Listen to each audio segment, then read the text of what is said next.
With respect to the negative ad, if it's a low blow, it's only because that's where you live, Senator. A testy exchange at the end of tonight's gubernatorial debate. John Bel Edwards hitting David Vitter with that serious sin once again. Edwards has a substantial lead over Vitter, so neither backing down on the issues tonight. Good evening. Thanks for joining us. I'm Adriana Hopkins. And I'm Scott Walker. What they said about the budget and roads and bridges in a few moments. But first, WDSU reporter Casey Ferran has more on what prompted that heated exchange. The gloves were off tonight as Senator David Vitter is trying to distance himself from State Representative John Bel Edwards, while Edwards is tying him to Governor Jindal, calling him a Bobby Jindal clone. The candidates were asked 7 questions by reporters about their governing style: K-12 education, the state budget, workforce development, health care, infrastructure, and campaign issues.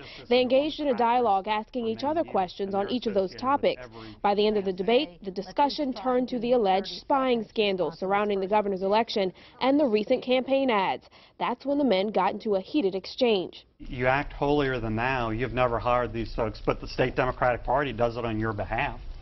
You act holier than thou. Oh, we don't do negative campaigning. Well, in fact, you have the most vicious negative ad up right now that veterans have been offended by and asked you to take down.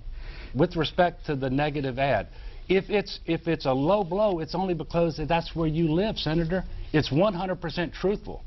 The fact of the matter is, you didn't say it was untrue. You want me to take it down because you don't like it. I understand that you don't like it. It hits you where you live.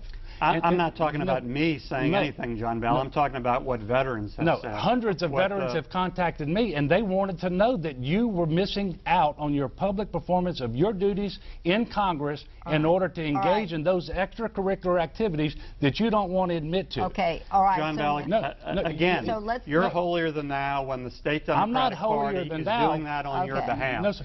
Nobody is doing anything for me. And you said the trial lawyers were working for Jay Darden. Now it benefits you. They're working for me, I guess. You will say anything at any time. You are unconstrained by the truth. Okay, if we're going to go on. At that point, the moderators wrapped things up and took time for closing comments. When the hour-long debate ended, Senator Vitter quickly swept past reporters, avoiding questions, while John Bel Edwards sat down for a talk with the media following the debate. The next scheduled debate between the two will be Monday, November 16th at the Dunham School here in Baton Rouge. Reporting in Baton Rouge, I'm Casey Ferran, WDSU News. Well, before things got heated, the candidates discussed state issues. One of those, the budget. Both candidates have said they'd call a special session to address the state's major budget problems. I would start on the spending side, and structurally, I would propose reforms to undedicate most areas of the budget so we can roll up our sleeves, get in the weeds, and cut spending in those areas that we can't afford or are wasteful, that are off limits now. That's the biggest structural reason higher ed has gotten disproportionate cuts. We're going to focus on growing the economy in a way that produces net new revenue, where we're not incentivizing the growth to the point where there's not revenue to show for it. That's far superior than raising tax rates, for example. But the biggest thing is we're going to have to do is reduce or eliminate tax giveaways that cost too much, don't produce enough return on investment. When it comes to roads, bridges, and the state's transportation fund, Vitter criticized Edwards' voting record in the state house, while Edwards explained what his approach would be during his first year as governor. As governor, I will be able to control the process and make sure with that line item veto that we will do the things that I'm talking about.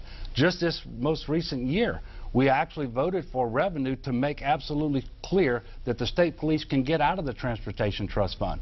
That's going to happen in my first year. There will be $0 appropriated to the state police out of the Transportation Trust Fund. That will leave that $60 million there. Talk about battling Bobby Jindal. Supported 5 of his 8 budgets.